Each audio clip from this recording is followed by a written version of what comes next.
get Yeah, tougher. that was Charlotte. That was too easy.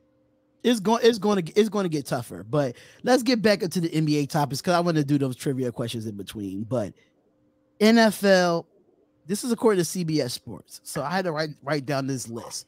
6 best offensive trios in the NFL. So that means running back, wide receiver, and quarterback. Is this an all-time question or is No, it's this not an all-time question. We're talking about right now in the league. All-time, no all-time question. How many you want? 6. 6. It's only 6 on this list according to CBS Sports. So this is the list that they had. Start from 6 to 1. Number 6 is the Dallas Cowboys with Dak, CeeDee Lamb, and Tony Pollard. Y'all thoughts? I mean, I don't think. Is it number 1 like ranked in order? Is it ranked? Yes, it's ranked. But they put the top 6 teams, the top 6 trios up there.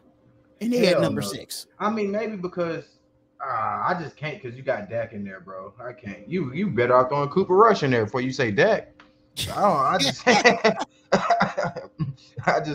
know. I don't agree with that one. I mean, I'm with you on that. No, I maybe 9th, 10th, at the best 8th, but 6th, no. I have to agree. I think Dallas is a bit too high. It's a bit too high here, just because of Dak inconsistency as a quarterback.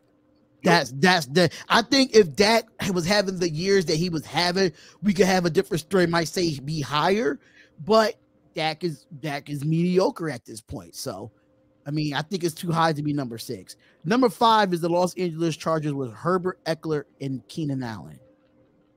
Yeah, now see that I mean that makes sense.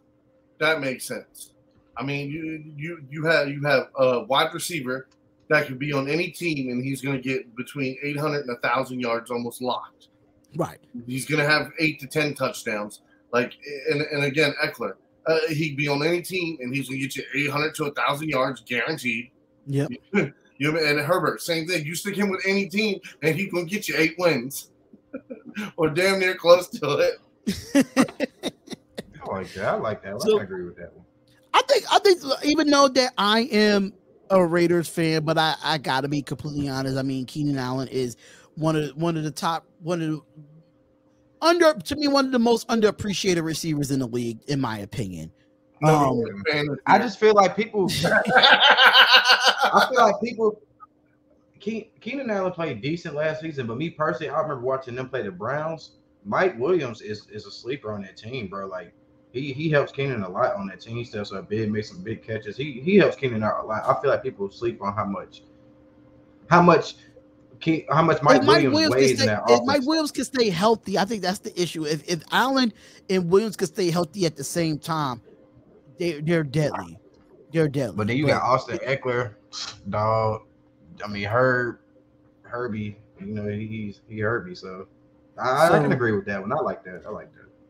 Number 4, you have the Buffalo Bills with Allen Diggs and James Cook. James Cook. Dalvin Cook's brother. I know who he is. I know who he is. He fast or whatever. But I'm just saying, why is what? I mean, because Singletary's not there. Because Singletary's not there anymore. But don't they have Naheem Hines? But Naheem Hines is not a starter in this league. We know that. Man, I mean, Naheem Hines was holding it down at the Colts, bro. I'm not gonna lie to you. He wasn't. He was, bad. But he wasn't a starter there though. How many years has Cook been in the league? 1. James Cook been in the league about 3 years? About 2 or 3 years? James Cook? Yeah, about no. I thought he been a year. I thought it was 1. I thought it was 2. I thought it was 2 years. I thought he was going into his second year. It's like 2 to 3 years. I'm not too sure. Yeah, I think it's like 2. I think he's going into his second year. If I'm not mistaken. He only played 16 games. Yeah, that had to be his first season. So technically, you still got a young back with a veteran quarterback in Josh Allen and a veteran receiver in Stephon Diggs. Yeah. Do you think the ranking is too high, too low? What y'all thinking? So I'm gonna tell you why they're giving this ranking is because the upside of Cook. Okay, yeah. So you look at 89 carries, 507 yards, 2 touchdowns, right? Right, 5.7. Yeah, I heard you. Yeah, 5.7. Yeah. Listen, yards per carry is everything when you don't get a bunch of looks at somebody. Right. You know what I mean? Especially with less than 100. You're like, okay, and he got 2 touchdowns. All right, that sounds good. Yards per carry. And then, 5.7. Holy shit, okay. That's 500 and some yards. So that's what I'm saying. You average him out, but 250 carries with a year of experience and getting up to speed. Yeah, I mean, dude, I could see him almost tripling these numbers. Yeah, especially if he don't have to split the carries with another back at that point, because he was splitting them with Singletary last year. So, and I don't think Singletary is no longer with the Buffalo Bills. So, yes. I mean, I think they still right there at 4. Depending on where the rest of the teams I'm about to name, I think they still right there at 4, because number 3 we have the Philadelphia Eagles with Hurts, AJ Brown, and any running back there, because they have a running back by committee with the Philadelphia Eagles. So you still have Boston Scott. They did get DeAndre Swift. So you got Kenneth Gainwell. So you have a running back by committee with the Philadelphia Eagles. But that's why I said my start, sit, and cut, with the AJ Brown and Jalen Hurts connection is really good. So do you think the Eagles are too high, too low? What are your thoughts on that? The wide receiver and quarterback is what elevates this. Yeah, it's that the running back is what made me question, of course. But I mean, like you said, DeAndre Swift he's good. He's good at what he does. He finds a gap and he hits it. You know what I mean? Like he can cut and run. I'm not going to say like he's not going to be James Cook, but I mean he averaged 5.5 a carry. He can be. I think this is the year that he proves to a lot of people in the league that this is his year, and he's playing back at home because he's from Philadelphia. So he's going to have a chip on his shoulder going into this season to try to get that number 1 spot. But I know how Sirianni like to run his offense. He liked to run it with a running back with committee. Miles Sanders didn't have 1,000 yards last season, but he still made an impact in touchdowns and catching the ball out the backfield. Boston Scott didn't have a lot of yards, but he made an impact when he came on the field, and so did Kenneth Gainwell. All of them played a part in their Super Bowl run. So I don't see them having one running back carrying the whole load with this Philadelphia Eagles offense. Number 2, this is shocking to me. But the Kansas City Chiefs is at number 2 with Patrick Mahomes, Travis Kelce, and Isaiah Pinheiro from Rutgers. You're bugging, bro. Pacheco is okay, bugging. But people are gassing him up, bro. Pacheco is not all that, bro. I watched him play. Pacheco is not all that, bro. You're crazy. Pacheco is not all that, bro. You're crazy. I'm going to tell you why. Sorry. He passes the eye test. He gives you ideal numbers, and he plays good in that offense because he was the only running back they fucking had. He was the only running back. No, he was not. They had Jared McKinney as well. Are you serious? Thank you, Matt. McKinney was not getting that game, man. Jared McKinney made a big factor in their passing game. You're crazy right now. Bro. I mean, the handful of times he was on the field? Jared McKinnon was come on, bro. I mean, I'm just being honest. Like, I can only remember him being on a handful of times during the game.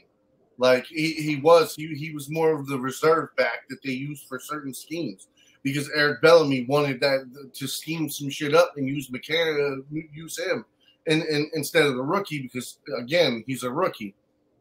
You want a veteran presence in there, somebody who understands. Get that ball, get to the third down, get across the third down mark. I get Travis Kelce, Patrick Mahomes. I just feel like that's kind of Isaiah Pinheiro. Y'all gotta stop sleeping on that boy, man. Undrafted free agent from Rutgers, man. I like underdogs. I like sleepers. It's just. Bro, and I got a friend. He's real big on him. He's always Pacheco. I just don't. I watched him play at Jersey. I went to Rutgers games, bro. Rutgers was just not a good football team. They had a good player, but Rutgers was not a good football team. They ain't been a good football team since Ray Rice. Let's keep it real. They ain't been a good football team since Ray Rice. And only reason why he stayed at Rutgers, he decided to go to Rutgers because he wanted to stay home. He's from South Jersey. So I get it. But the guy is a hard runner. I think he runs over people. He doesn't run away from contact like a lot of these running backs do in this league now. A lot of I running can't backs say that. do. I can say So that. The way that he just came in and you know, Andy Reid took a shot on him, and I think it turned out for the best for him. And one thing about Andy Reid, he knows how to find players and find dogs, and I think he's a dog, and I think he's going to have a better year this year than he had last year. Would you say Andy's the best coach in the league right now? Absolutely. No, I agree. I just want to see. Absolutely. I think he's the best coach in the league. Absolutely. Unfortunately, I'm a Raiders fan, but I got to be completely honest. I'm not going to be biased about that, you know? In number 1, they have the Cincinnati Bengals with Jamar Chase, Joe Burrow, and Joe Mixon. You said that's number 1? Cincinnati. And you know Mac gonna have something to say about that. you know he took his hat off. I don't even care about Cincinnati. The fact that they put the motherfucking Cowboys with bum ass motherfucking are you kidding me? Nah, man. You put Prescott over Lamar Jackson and OBJ and fucking you put J.K. Dobbins in that motherfucker. And they still better. Are you fucking what you're saying, Matt? Yeah, I see what you're saying. But if you look at Patrick Mahomes and Kelsey can elevate motherfucking Pacheco, yeah. I get it. But Lamar Jackson ain't gonna elevate their motherfucking. Listen. Stop riding Cowboys dick. God damn. I get it, Mac. I get it, but we have to see it. I understand the OBJ thing with Lamar Jackson, but we have to see it before we put it on a list. You got to be complete. You got to think about that here. You have to see it. How many games is OBJ going to be able to play? Okay, there's a lot of questions with him. Put Mark Andrews. Mark Andrews to put up better numbers. Yeah, now that I agree with. You can put Lamar Jackson, Mark Andrews, and J.K. Dobbins. Yes, but I would not put Lamar Jackson and OBJ just yet because Lamar Jackson has a lot not Lamar Jackson. OBJ has a lot to prove. I'd rather see Geno Smith on this list than Prescott. Hey, that's facts. That's now, facts. That's I don't know the whole list. Kenneth Walker, Kenneth Walker, that was a fact. But Kenneth Walker's gonna have to split the carries this year too with Charbonnet, with the guy Zach Charbonnet that got in the draft. They're going to split the carries with Kenneth Walker, but I get it. Geno Smith, DK Metcalf. If you had to put another receiver in there, you could throw Tyler Lockett in there too. You know what I'm saying? So this is only 6 teams. I don't know the full list, but these are the 6 teams that they had according to CBS Sports. It was the Cowboys, Dak Prescott, Lamb, and Tony Pollard. I don't know why they put Tony Pollard in there because he's coming off an injury. Chargers, Herbert, Eckler, and Allen. That's at number 5. Bills, Josh Allen, Diggs, and James Cook. Number 3, the Philadelphia Eagles with Jalen Hurts, AJ Brown, and the running back by committee. Kansas City Chiefs. Kelsey, Patrick Mahomes, and Pincher. Well, I cannot pronounce his name, but Isaiah. Shout out to Isaiah. And Cincinnati Bengals, Jamar Chase, Joe Mixon, and Joe Burrow at number 1. That is your 6. I feel that number 1, but yet again, I put the delusional discussion organization over the Raiders, Cowboys. The Raiders, the way they better the Cowboys with Jimmy G, Josh Jacobs, and Devontae Adams. Is still unproven. It's still unproven with Jimmy Garoppolo at this point. So me being a Raiders fan, I'm not being biased about that either because we don't know what Jimmy Garoppolo is going to bring to this football team. Now, if you're going according off to last year, you could throw Derek Carr, Josh Jacobs, and Devontae Adams in that situation, but you can't throw Jimmy G in there just yet because he has not played in a Raider uniform. Did Prescott finish the season last year? Yes, he finished the season last year. He missed no games. No, he missed games last year. Okay. He missed games, but how do they make this list? How do they make this list? Yeah, he missed. I think he broke his thumb, if I'm not mistaken, right? He broke his thumb. That Cooper Rush had to come in, or that was the year before. I'm not too sure if that's this past year or the year before, but he did miss some games. He came back and still led the league in interceptions, which I don't understand how they Cowboys make this list. I still don't get that, but who am I to say anything? Even Buffalo was suspect. Even Buffalo was suspect. Because as far as the running back position, absolutely, because they don't run the ball. In that sense, Cook is not proven. And then you again, like Stephon Diggs, like he's good. Allen is good, but neither one of them have been great. Neither one of them, like that's what I'm saying. Like, to be great, you win in the playoffs. You make big time plays and you win big time games. They haven't done that yet. They haven't done that yet. So that's what I'm saying. Like, if you're going to sit here and you're going to chop it up like this, I feel like there's a couple teams that could have big arguments. What's going on, Real Tagoons TV? What's going on, brother? What's up, man? But you know.